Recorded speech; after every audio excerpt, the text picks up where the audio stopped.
Vision Punjab T ਵੇਖ ਰਹੇ ਸਾਰੇ ਦਰਸ਼ਕਾਂ ਦਾ ਪ੍ਰੋਗਰਾਮ ਚਰਚਾ ਦਾ ਮੁੱਦਾ ਵੀ ਸਵਾਗਤ ਹੈ ਜੀ। ਚਰਚਾ ਦਿੱਲੀ 'ਚ ਹੋਏ ਸਮਝੌਤੇ ਦੀ।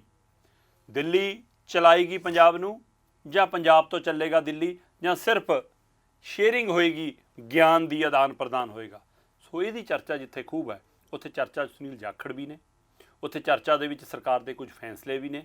ਇਹਨਾਂ ਸਾਰੇ ਪਹਿਲੂਆਂ ਦੇ ਉੱਤੇ ਖੂਬ ਚਰਚਾ ਵੀ ਹੋਣੀ ਬਣਦੀ ਆ। ਤੇ ਇਸੇ ਦਰਮਿਆਨ ਇੱਕ ਵਾਰ ਚਰਚਾ ਰੋਡਵੇ ਦੀਆਂ ਬੱਸਾਂ ਦੀ ਵੀ ਹੋ ਰਹੀ ਆ। ਸੋ ਸਾਰੇ ਪਹਿਲੂਆਂ ਦੀ ਚਰਚਾ ਕਰਾਂਗੇ। ਚਰਚਾ ਕਰਨ ਲਈ ਸੀਨੀਅਰ ਪੱਤਰਕਾਰ ਜੈ ਸਿੰਘ ਛਿੱਬਰੀ ਸਾਡੇ ਨਾਲ ਨੇ। ਛਿੱਬਰ ਭਾਈ ਸਵਾਗਤ ਕਰਦੇ।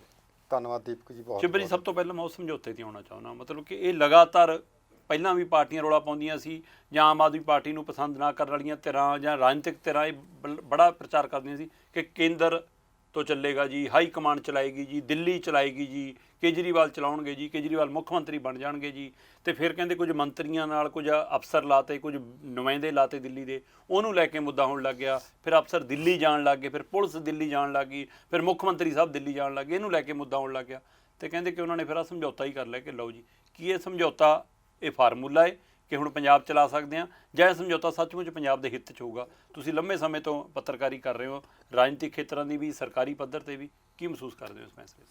ਦੀਪਕ ਜੀ ਦੇਖੋ, ਜਿੰਨੀਆਂ ਵੀ ਰਾਜਨੀਤਿਕ ਪਾਰਟੀਆਂ, ਅਕਾਲੀ ਦਲ ਨੂੰ ਛੱਡ ਕੇ, ਖੇਤਰੀ ਪਾਰਟੀ ਨੂੰ ਛੱਡ ਕੇ, ਉਹਨਾਂ ਸਾਰੀਆਂ ਪਾਰਟੀਆਂ ਨੂੰ ਕਿਤੇ ਨਾ ਕਿਤੇ ਜਿਹੜੀ ਇਹਨਾਂ ਦੀ ਕੇਂਦਰੀ ਲੀਡਰਸ਼ਿਪ ਆ, ਉਹਨਾਂ ਦੀ ਦਖਲਅੰਦਾਜ਼ੀ ਹੁੰਦੀ ਰਹੀ। ਬਿਲਕੁਲ ਸੇਧ ਹੁੰਦੀ ਰਹੀ ਆ।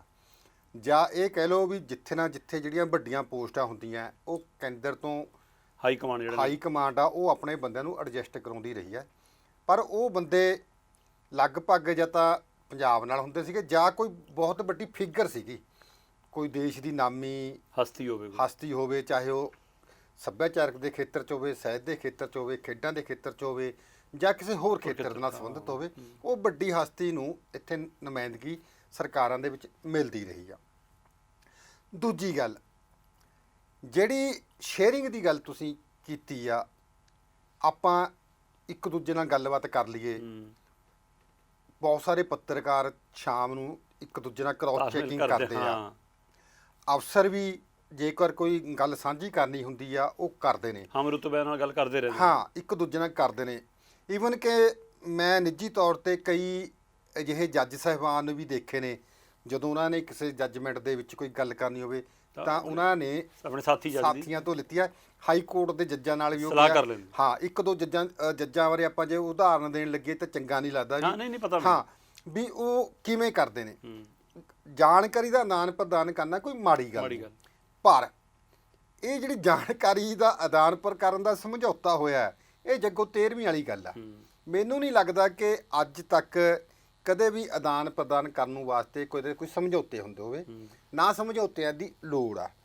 ਸਮਝੌਤੇ ਸਿਰਫ ਇਸ ਤਰ੍ਹਾਂ ਹੁੰਦੇ ਨੇ, ਮੰਨ ਲਓ ਆਪਣੇ ਪਿੰਡ ਦੇ ਵਿੱਚ ਜਾਂ ਆਪਣੇ ਸ਼ਹਿਰ ਦੇ ਵਿੱਚ ਜਾਂ ਪੰਜਾਬ ਦੇ ਵਿੱਚ ਕੋਈ ਪ੍ਰੋਜੈਕਟ ਲੱਗਣਾ ਹੈ, ਉਹ ਪ੍ਰੋਜੈਕਟ ਪੰਜਾਬ ਸਰਕਾਰ ਤੇ ਦਿੱਲੀ ਸਰਕਾਰ ਰਲ ਕੇ ਚਲਾਵੇ, ਰਲ ਕੇ ਕੋਈ ਪ੍ਰੋਜੈਕਟ ਲਾਉਣਾ, ਉਸ ਪ੍ਰੋਜੈਕਟ ਦਾ ਸਮਝੌਤਾ ਹੋ ਸਕਦਾ ਹੈ। ਫਿਰ ਇਹ ਪ੍ਰੋਜੈਕਟ ਦਾ ਮੈਂ ਤਾਂ ਹੀ ਕੀ ਇਹ ਪ੍ਰੋਜੈਕਟ ਦਾ ਹੀ ਸਮਝੌਤਾ ਕਿ ਪੰਜਾਬ ਮਿਲ ਕੇ ਚਲਾਉਣਾ?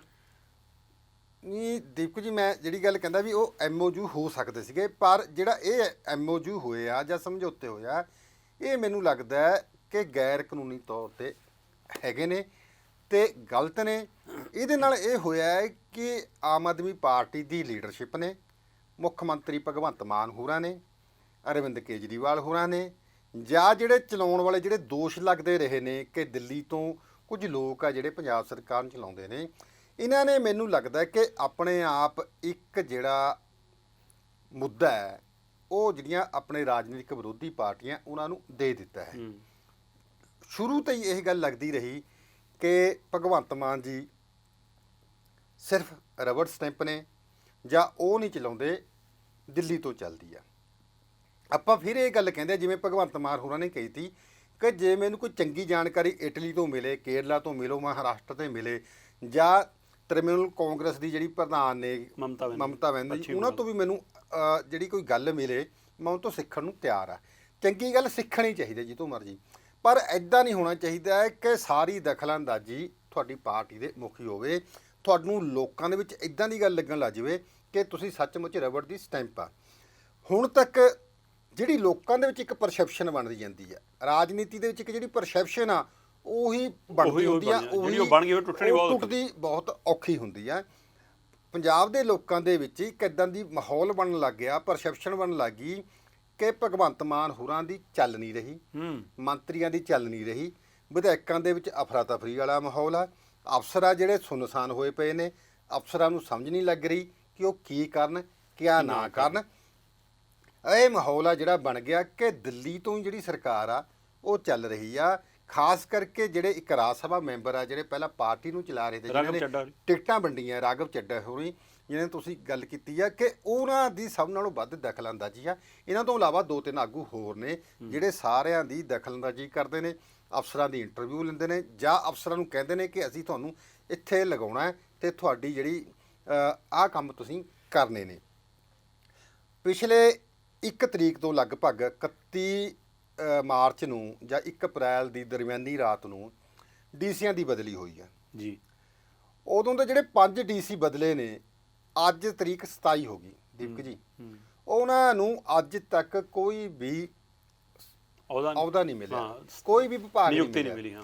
ਉਹ ਘਰ ਬੈਠੇ ਮੁਫਤ ਦੀ ਤਨਖਾਹ ਲੈ ਰਹੇ ਨੇ। ਕਈ ਅਫਸਰ ਇਹੋ ਜਿਹੇ ਨੇ ਜਿਨ੍ਹਾਂ ਕੋਲ 3-3 4-4 ਵਿਭਾਗ ਨੇ। ਜਿਹੜੇ ਚੰਗੇ ਅਫਸਰ ਨੇ ਉਹ ਕੰਮ ਕਰਨ ਤੋਂ ਭੱਜ ਰਹੇ ਨੇ। ਹੁਣ ਪਿਛਲੀਆਂ ਬਦਲੀਆਂ ਹੋਈਆਂ 3-4 ਅਫਸਰ ਉਹਨਾਂ ਦੀ ਜੁਆਇਨਿੰਗ ਨੀਤੀ ਕਰਨੇ ਚਾਹੁੰਦੇ, ਉਹ ਬਚ ਰਹੇ ਸੀਗੇ। 2-3 ਸੀਨੀਅਰ ਅਫਸਰਾਂ ਬਾਰੇ ਹੁਣ ਇਹ ਗੱਲ ਆ ਜਿਹੜੀ ਸੱਤਾ ਦੇ ਗਲਿਆਰੇ 'ਚ ਚੱਲ ਰਹੀ ਆ ਕਿ ਉਹ ਦਿੱਲੀ ਡੈਪੂਟੇਸ਼ਨ ਪਰ ਜਾਣ ਵਾਸਤੇ ਤਿਆਰ ਹੋ ਰਹੇ ਨੇ। ਉਹਨਾਂ ਨੂੰ ਲੱਗ ਰਿਹਾ ਕਿ ਇੱਥੇ ਕੰਮ ਕਰਨ ਦਾ ਕੋਈ ਫਾਇਦਾ ਨਹੀਂ ਹੈਗਾ, ਸਿੱਧੀ ਦਖਲ ਅੰਦਾਜ਼ੀ ਹੋ ਰਹੀ ਹੈ। ਜਦੋਂ ਅਜਿਹਾ ਮਾਹੌਲ ਬਣਨ ਲੱਗ ਜਾਵੇ, ਅਜਿਹੀਆਂ ਗੱਲਾਂ ਬਾਤਾਂ ਹੋਣ ਲੱਗ ਜਾਵੇ ਤਾਂ ਇਹ ਸਰਕਾਰ ਵਾਸਤੇ ਬਹੁਤ ਔਖੀ ਗੱਲ ਹੁੰਦੀ ਆ। ਇਹ ਤੁਸੀਂ ਕਹਿ ਰਹੇ ਹੋ ਕਿ ਐਮਐਲਏਆਂ ਦੇ ਵਿੱਚ ਮਤਲਬ ਸੁਰਗਾਟ ਹੈ, ਅਫਸਰਾਂ 'ਚ ਹੈ, ਸਕੱਤਰੇਤ 'ਚ ਹੈ, ਸਰਕਾਰੀ ਦਫ਼ਤਰਾਂ 'ਚ, ਲੋਕਾਂ 'ਚ ਵੀ ਹੈ, ਪੰਜਾਬ ਦੇ ਲੋਕਾਂ 'ਚ ਵੀ ਗੱਲ ਜਾ ਰਹੀ ਹੈ ਕਿ ਸਰਕਾਰ 'ਚ ਹਿਲਜੁਲ ਹੋਣ ਲੱਗੀ, ਸਰਕਾਰ ਉੱਥੋਂ ਚੱਲਣ ਲੱਗੀ। ਦੀਪਕ ਜੀ, ਆਪਾਂ ਇਹ ਨਹੀਂ ਕਹਿ ਸਕਦੇ ਕਿ ਲੋਕਾਂ ਦੇ ਵਿੱਚ ਹੈ ਨਹੀਂ, ਆਪਾਂ ਇਹ ਵੀ ਨਹੀਂ ਕਹਿ ਸਕਦੇ ਕਿ ਲੋਕਾਂ ਦੇ ਵਿੱਚ ਬਹੁਤ ਆ, ਪਰ ਲੋਕਾਂ ਦੇ ਵਿੱਚ ਹਲੇ ਗੱਲ ਚੱਲਣ ਲੱਗ ਪਈ ਆ। ਲੋਕ ਦੇਖ ਰਹੇ ਨੇ ਕਿ ਹਲੇ 2 ਮਹੀਨੇ ਹੋਏ ਨੇ। ਦੇਖੋ, ਹਲੇ ਸਰਕਾਰ ਦਾ ਬਜਟ ਸੈਸ਼ਨ ਆਉਣਾ ਜੂਨ ਦੇ ਵਿੱਚ। ਬਜਟ ਸੈਸ਼ਨ ਦੇ ਵਿੱਚ ਸਰਕਾਰ ਕੀ ਲੈ ਕੇ ਆਵੇਗੀ, ਇਹ ਦੇਖਣ ਵਾਲੀ ਗੱਲ ਹੋਵੇਗੀ। ਹੁਣ ਵੱਡੀ ਗੱਲ ਦੇਖੋ, ਸਰਕਾਰ ਨੇ 3 ਫੈਸਲੇ ਲਏ ਆ, ਵੱਡੇ ਫੈਸਲੇ ਲਏ, 3 ਪਰ ਯੂ ਟਰਨ ਹੋਏ ਆ। ਬਿਜਲੀ ਵਾਲਾ ਫੈਸਲਾ ਹੋਇਆ, ਯੂ ਟਰਨ ਹੋਇਆ, ਫਿਰ ਉਹਦੇ ਨਾਲ ਯੂ ਟਰਨ ਲੈਣਾ ਪਏਗਾ, ਦੱਸਣਾ ਕਿਹਾ ਕਿ ਅਸੀਂ ਇਹ ਕਰਨ ਜਾ ਰਹੇ ਨੇ। ਇੱਕ ਬਰੰਟ ਵਾਲੇ ਮਾਮਲੇ ਦੇ ਵਿੱਚ ਕਹਿਣਾ ਪਿਆ ਕਿ ਇਹ ਸਾਡੀ ਸਰਕਾਰ ਨੇ ਨਹੀਂ ਤੇ ਕੀਤੇ, ਦੂਜੀ ਸਰਕਾਰ ਨੇ ਕੀਤੇ, ਨਹੀਂ ਹੋਣਗੇ। ਫਿਰ ਉਹ ਜਿਹੜੇ ਮੋਡੀਫਾਈ, ਉਹ ਜਿਨ੍ਹਾਂ ਨੂੰ ਆਪਾਂ ਕਹਿੰਦੇ ਜਿਹੜੇ 3 ਵੀਲਰ ਬਣਾਏ ਤੇ ਇਹਨਾਂ ਨੇ ਜਗਾੜੂ ਰੇੜੀ ਜਿਹੜੀ ਬਣਾਈ ਸੀਗੀ, ਉਹਦੇ ਵਿੱਚ ਫੈਸਲਾ ਨਾ ਸਿਰਫ ਵਾਪਸ ਲਿਆ ਬਲਕਿ ਉਹ ਜਿਹੜੇ ਏਡੀਜੀਪੀ ਟ੍ਰੈਫਿਕ ਨੇ ਮਿਸਟਰ ਰਾਏ, ਉਹਨਾਂ ਨੂੰ ਇਹ ਕਿਹਾ ਗਿਆ ਹੈ ਕਿ ਤੁਸੀਂ ਇਹ ਜਿਹੜਾ ਫੈਸਲਾ ਵਾਪਸ ਲੈਣਾ, ਉਹਦੀ ਇੱਕ ਵੀਡੀਓ ਕਲਿੱਪ ਬਣਾ ਕੇ ਆਪਣੀ ਸੋਸ਼ਲ ਮੀਡੀਆ 'ਤੇ ਪਾਓ, YouTube 'ਤੇ ਪਾਓ। ਉਹਦੇ ਨਾਲ ਤੁਹਾਡੀ ਜਿਹੜੀ ਕਿੰਨੀ ਬਦਨਾਮੀ ਆ ਜਿਹੜੀ ਉਹ ਹੋਈ ਆ, ਉਹਦੇ ਨਾਲ ਸਰਕਾਰ ਵੀ ਬੈਕਫੁੱਟ 'ਤੇ ਗਈ ਹੈ ਤੇ ਘੱਟੋ ਘੱਟ ਜਿਹੜੀ ਅਫਸਰਸ਼ਾਹੀ ਆ ਉਹ ਵੀ ਜਿਹੜੀ ਬੈਕਫੁੱਟ ਪਰ ਚਲੇ ਗਈ। ਅਫਸਰਸ਼ਾਹੀ ਦੇ ਵਿੱਚ ਹੁਣ ਇੱਕ ਇਹ ਗੱਲ ਘਰ ਕਰ ਗਈ ਕਿ ਅਜਿਹਾ ਕੋਈ ਫੈਸਲਾ ਨਾ ਲਓ ਜਿਹਦੇ ਨਾਲ ਉਹਨਾਂ ਨੂੰ ਬੈਕਫੁੱਟ 'ਤੇ ਨਾ ਆਵੇ। ਜੋ ਸਰਕਾਰ ਕਹੇਗੀ ਉਹ ਕਰੇਗੀ। ਜਦੋਂ ਅਫਸਰਾਂ ਤੇ ਸਰਕਾਰ ਦੇ ਵਿੱਚ, ਮੁੱਖ ਮੰਤਰੀ ਕੈਂਪਸ ਦੇ ਵਿੱਚ ਜਾਂ ਮੰਤਰੀਆਂ ਦੇ ਵਿੱਚ ਜਾਂ ਅਫਸਰਾਂ ਦੇ ਵਿੱਚ ਤਾਲਮੇਲ ਨਾ ਹੋਵੇ, ਕੋਆਰਡੀਨੇਸ਼ਨ ਦੀ ਕਮੀ ਆ ਗਈ, ਤਾਂ ਉਹਦੇ ਨਾਲ ਸਰਕਾਰ ਦਾ ਵੱਡਾ ਲਾਸ ਹੁੰਦਾ, ਲੋਕਾਂ ਦਾ ਵੀ ਨੁਕਸਾਨ ਹੁੰਦਾ। ਲੋਕਾਂ ਨੂੰ ਜਿਹੜੀਆਂ ਸੁੱਖ ਸੁਵਿਧਾਵਾਂ ਸਹੂਲਤਾਂ ਮਿਲਣੀਆਂ ਤੀਆਂ ਉਹ ਮਿਲ ਨਹੀਂ ਸਕਣਗੀਆਂ।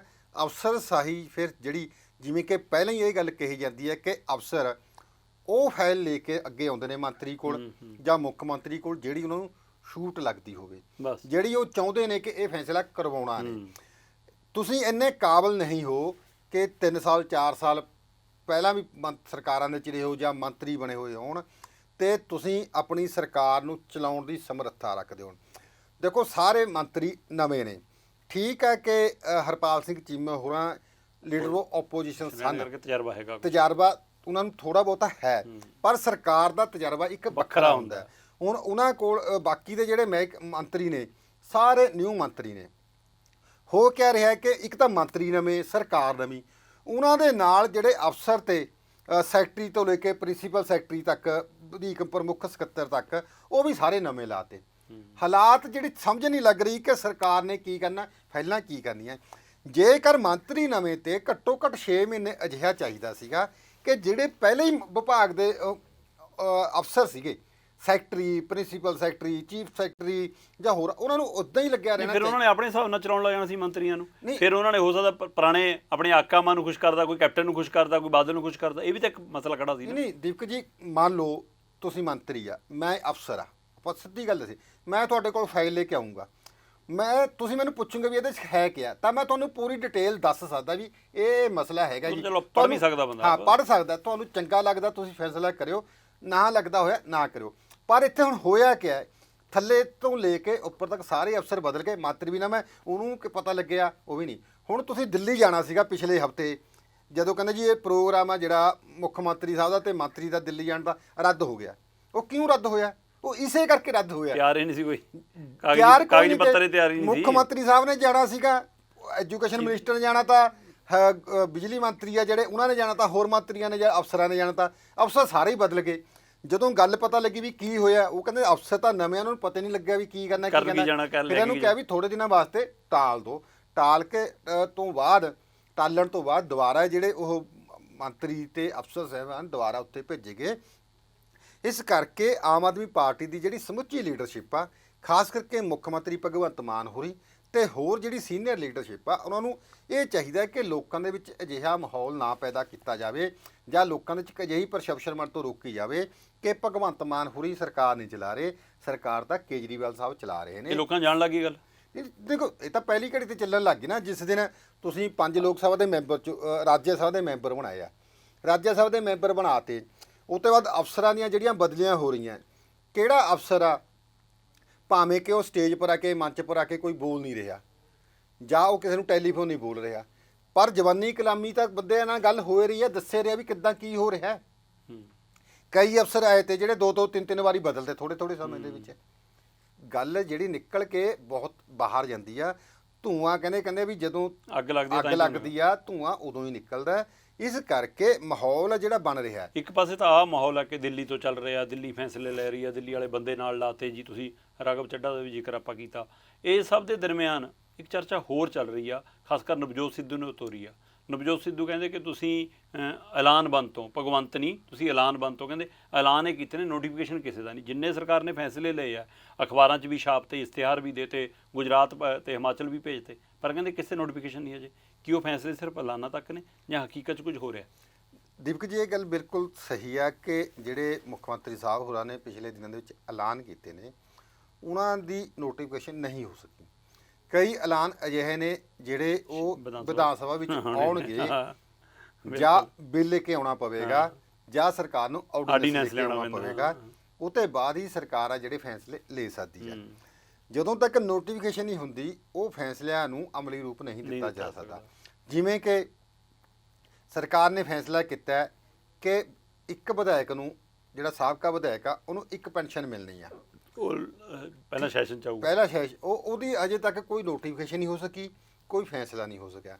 ਉਹ ਤੋਂ ਬਾਅਦ 1 ਜੁਲਾਈ ਤੋਂ ਬਿਜਲੀ ਹੈ ਜਿਹੜੀ ਉਹ 300 ਯੂਨਿਟ ਦੇਣੀ ਆ, ਉਹਦੇ ਬਾਰੇ ਕੋਈ ਨੋਟੀਫਿਕੇਸ਼ਨ ਨਹੀਂ ਹੋ ਸਕਿਆ। 35,000 ਮੁਲਾਜ਼ਮਾਂ ਨੂੰ ਪੱਕਾ ਕਰਨ ਦੀ ਗੱਲ ਸਾਰੀ ਠੇਕੇ ਪਰ ਸਰਕਾਰ ਨੇ ਕੀਤੀ ਹੋਈ ਹੈ। ਉਹ ਕੈਪਟਨ ਅਮਰਿੰਦਰ ਸਿੰਘ ਨੇ ਵੀ ਢਿੱਲ ਤੱਕ ਜ਼ੋਰ ਲਾਇਆ, ਚਰਨਜੀਤ ਸਿੰਘ ਚੰਨੀ ਹੋਰਾਂ ਨੇ ਵੀ ਢਿੱਲ ਤੱਕ ਜ਼ੋਰ ਲਾਇਆ। ਉਹ ਕੰਮ ਇਹ ਪੱਕੇ ਨਹੀਂ ਹੋ ਸਕੇ। ਉਹ ਤੋਂ ਪਿਛਲੀ ਸਰਕਾਰ, ਅਕਾਲੀ ਦਲ ਭਾਜਪਾ ਦੀ ਸਰਕਾਰ ਨੇ ਵੀ ਪੱਕੇ ਕਰਨ ਵਾਸਤੇ ਇੱਕ ਰੂਲ ਬਣਾਇਆ ਸੀਗਾ, ਉਹ ਉਦੋਂ ਤੇ ਚੱਲ ਰਿਹਾ, ਉਹ ਹੋਏ ਨਹੀਂ। ਹੁਣ ਆਮ ਆਦਮੀ ਪਾਰਟੀ ਨੇ ਵੀ ਵਾਅਦਾ ਕੀਤਾ ਕਿ ਉਹ ਪੱਕੇ ਕੀਤੇ ਜਾਣਗੇ, ਪਰ ਕਾਨੂੰਨੀ ਮਾਹਰ ਤੇ ਜਿਹੜੇ ਕਾਨੂੰਨ ਦੀ ਸਮਝ ਰੱਖਦੇ ਨੇ ਜਾਂ ਜਿਹੜੇ ਮੁਲਾਜ਼ਮ ਆਗੂ ਨੇ, ਉਹਨਾਂ ਨੂੰ ਇਸ ਗੱਲ ਦੀ ਸਮਝ ਹੈਗੀ ਹੈ ਕਿ 35,000 ਮੁਲਾਜ਼ਮਾਂ ਨੂੰ ਕੱਚੇ ਕਰਨਾ ਬਹੁਤ ਔਖਾ ਹੈ। ਪੱਕੇ ਕਰਨਾ, ਹਾਂ, ਕੱਚੇ ਮੁਲਾਜ਼ਮਾਂ ਨੂੰ ਪੱਕੇ ਕਰਨਾ ਬਹੁਤ ਔਖਾ ਹੈ। ਇਹਦੇ ਵਿੱਚ ਕਈ ਤਰ੍ਹਾਂ ਦੀਆਂ ਅਸਮਾਨਤਾਂ ਬਣੀਆਂ ਹੋਈਆਂ ਨੇ, ਕਈ ਘੁੰਡੀਆਂ ਨੇ। ਇੱਕ ਤਾਂ ਸੁਪਰੀਮ ਕੋਰਟ ਦੇ ਵਿੱਚ ਜਿਹੜੀ ਜੱਜਮੈਂਟ ਆਈ ਹੋਈ ਆ, ਉਹ ਇੱਕ ਬਹੁਤ ਵੱਡਾ ਅੜਿੱਕਾ ਹੈ। ਦੂਜੀ ਗੱਲ, ਜਿਹੜੇ ਇਹ ਬੰਦੇ ਆਏ ਹੋਏ ਨੇ, ਇਹ ਸਾਰੇ ਆਊਟਸੋਰਸਿੰਗ ਦੇ ਰਾਹੀਂ ਆਏ ਹੋਏ ਨੇ।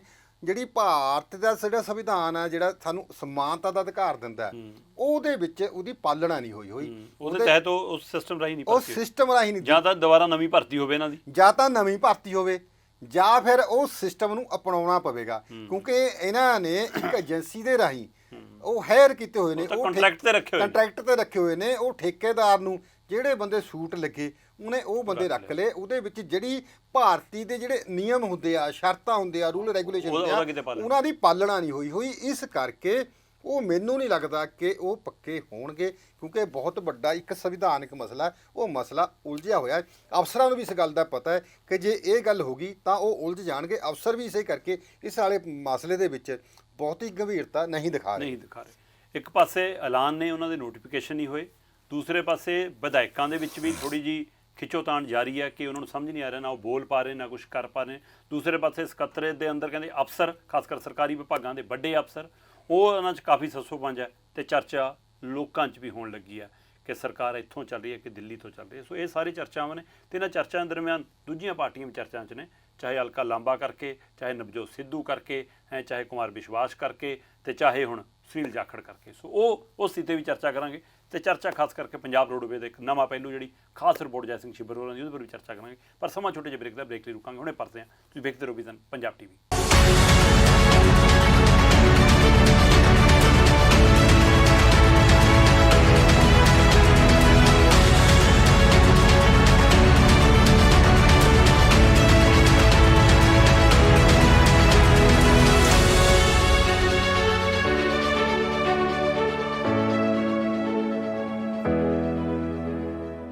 ਵਿਜ਼ਨ ਪੰਜਾਬ TV ਵੇਖ ਰਹੇ ਸਾਰੇ ਦਰਸ਼ਕਾਂ ਦਾ ਪ੍ਰੋਗਰਾਮ ਚਰਚਾ ਦਾ ਮੁੱਦਾ ਇੱਕ ਫਿਰ ਸਵਾਗਤ ਹੈ। ਅਸੀਂ ਗੱਲਬਾਤ ਕਰ ਰਹੇ ਹਾਂ ਜੈ ਸਿੰਘ ਛਿੱਬਰ ਜੀ ਨਾਲ।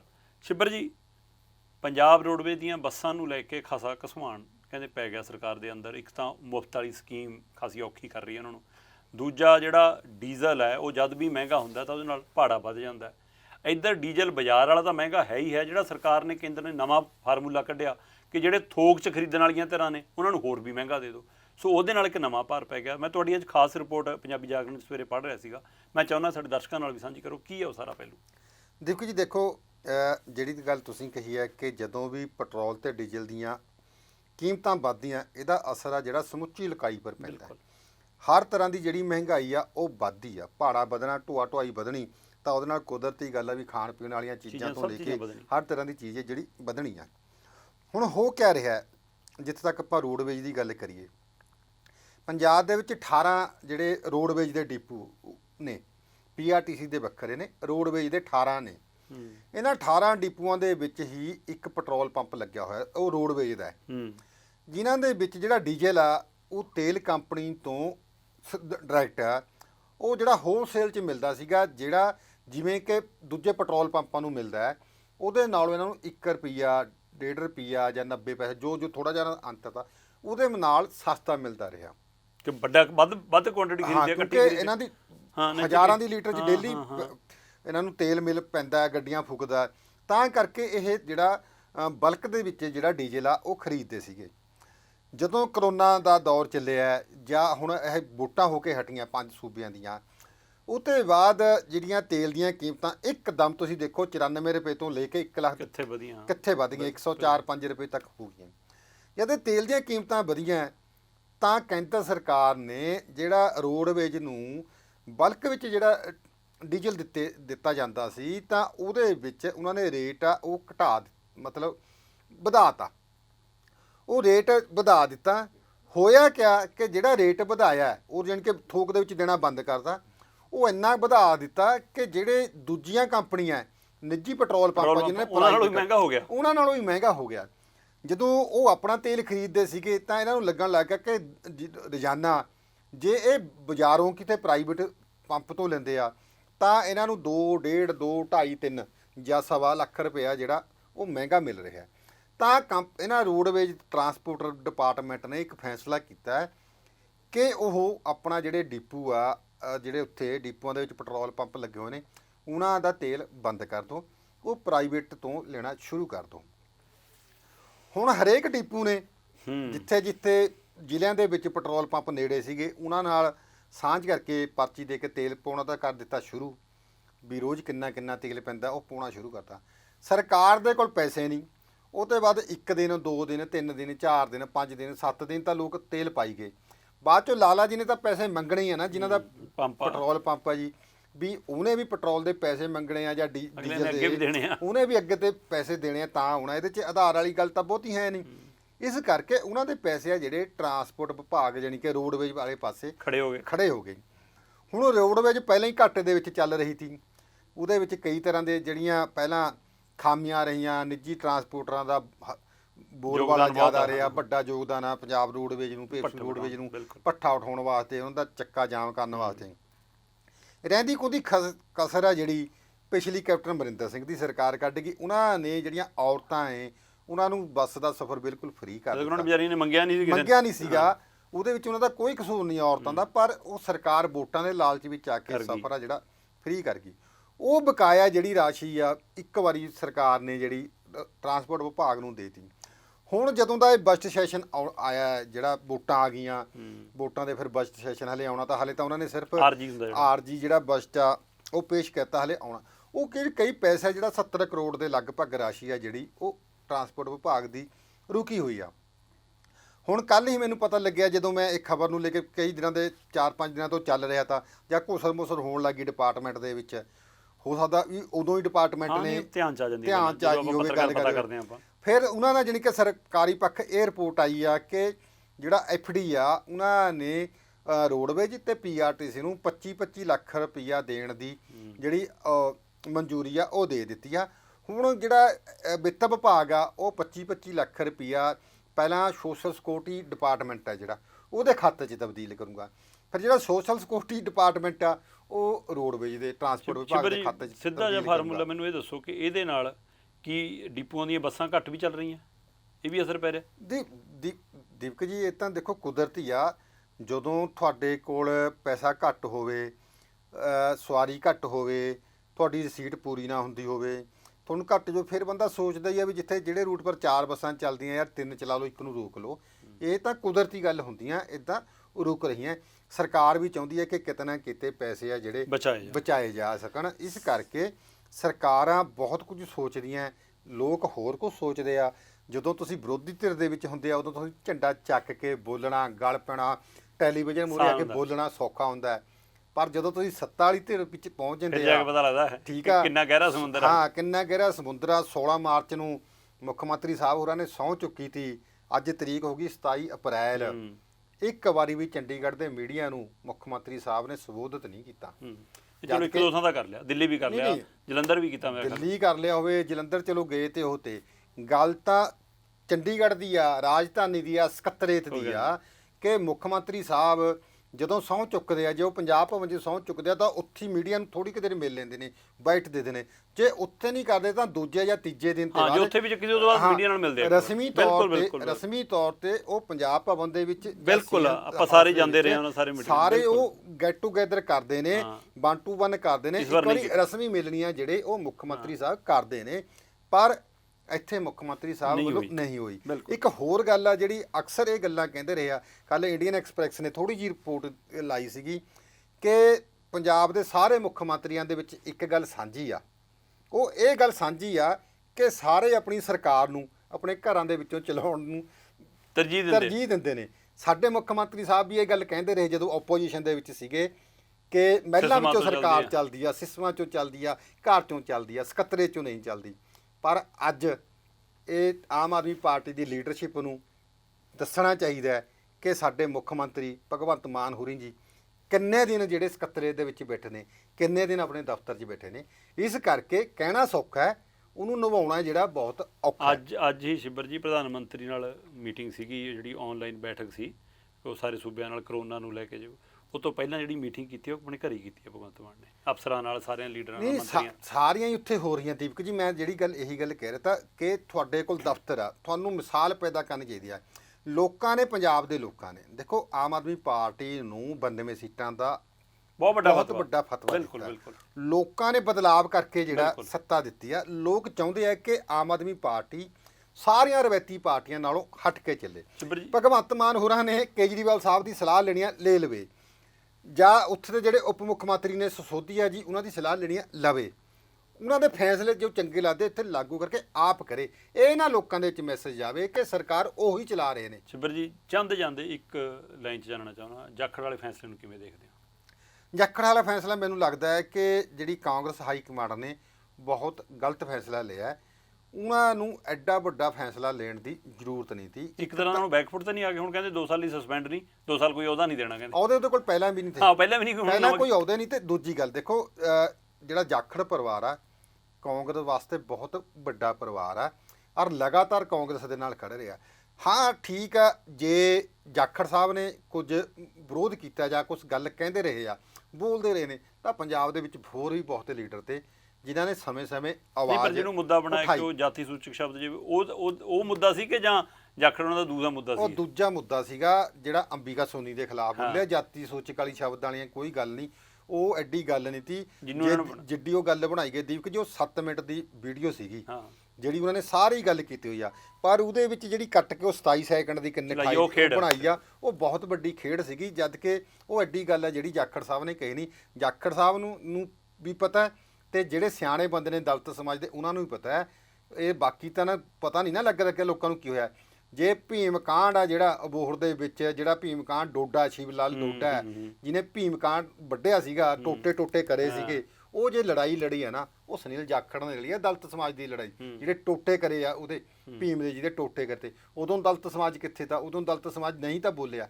ਜਿੰਨਾ ਲੜਾਈ ਉਹਨੇ ਲੜੀ ਆ ਜਾਖੜ ਨੇ, ਉਨੀ ਕਿਸੇ ਲੜਾਈ ਨੇ ਲੜੀ। ਚਲੋ ਇਹ ਸਿਆਸੀ ਮਸਲੇ ਹੋ ਸਕਦੇ ਨੇ, ਪਰ ਕਾਂਗਰਸ ਪਾਰਟੀ ਨੂੰ ਹੁਣ ਇਹ ਫੈਸਲਾ ਲੈਣ ਦੀ ਜ਼ਰੂਰਤ ਨਹੀਂ ਸੀ, ਕਿਉਂਕਿ ਜਦੋਂ ਹੁਣ ਤੁਹਾਡਾ ਸਾਰਾ ਕੁਝ ਵਿਕੇ ਗਿਆ, ਤੁਹਾਡੇ ਪੱਲੇ ਨਹੀਂ, ਤੁਸੀਂ ਚੋਣਾਂ ਹਾਰ ਗਏ, ਤੁਸੀਂ ਸਾਰਾ ਕੁਝ ਹਾਰ ਗਏ, ਹੁਣ ਲੀਡਰ ਵੀ ਗਵਾ ਲਓ, ਤੁਹਾਨੂੰ ਤੁਸੀਂ ਲੀਡਰ ਵੀ ਗਵਾ ਲਓ। ਅਜਿਹੇ ਮੌਕੇ ਤਾਂ ਇਹਨਾਂ ਨੂੰ ਬੈਠ ਕੇ ਗੱਲਬਾਤ ਕਰਕੇ ਸਮਝਾ ਕੇ ਜਿਹੜੀ ਗੱਡੀ ਆ ਉਹਨੂੰ ਅੱਗੇ ਤੋਰਨਾ ਚਾਹੀਦਾ ਸੀਗਾ। ਗੱਡੀ ਅੱਗੇ ਤੋਰਨੀ ਚਾਹੀਦੀ ਸੀ, ਪਰ ਗੱਡੀ ਬਹੁਤ ਪਿਛਾਂ ਜਾ ਚੁੱਕੀ ਹੈ ਤੇ ਗੱਡੀ ਲਗਭਗ ਕਾਂਗਰਸ ਦੀ ਖਾਲੀ ਹੋ ਚੁੱਕੀ ਹੈ ਤੇ ਨਵਜੋਤ ਸਿੱਧੂ ਵੀ ਉਤਰਨ ਲਈ ਤਿਆਰ ਨੇ, ਜਿਸ ਢੰਗ ਨਾਲ ਉਹ ਲਗਾਤਾਰ ਪ੍ਰਦਰਸ਼ਨ ਕਰ ਰਹੇ ਨੇ। ਸੋ ਜਾਖੜ ਵੀ ਕਿਤੇ ਉਤਰ ਨਾ ਜਾਣ ਉਸ ਗੱਡੀ ਦੇ ਵਿੱਚੋਂ, ਇਹ ਵੀ ਚਰਚਾਵਾਂ ਨੇ। ਸੋ ਨਵੀਆਂ ਖਬਰਾਂ ਨਾਲ, ਨਵੇਂ ਮਹਿਮਾਨਾਂ ਨਾਲ ਫਿਰ ਹਾਜ਼ਰ ਹੁੰਦੇ ਰਹਾਂਗੇ। ਤੁਸੀਂ ਵੇਖਦੇ ਰਹੋ ਵਿਜ਼ਨ ਪੰਜਾਬ ਟੀਵੀ, ਹਰ ਕਦਮ ਤੁਹਾਡੇ ਨਾਲ।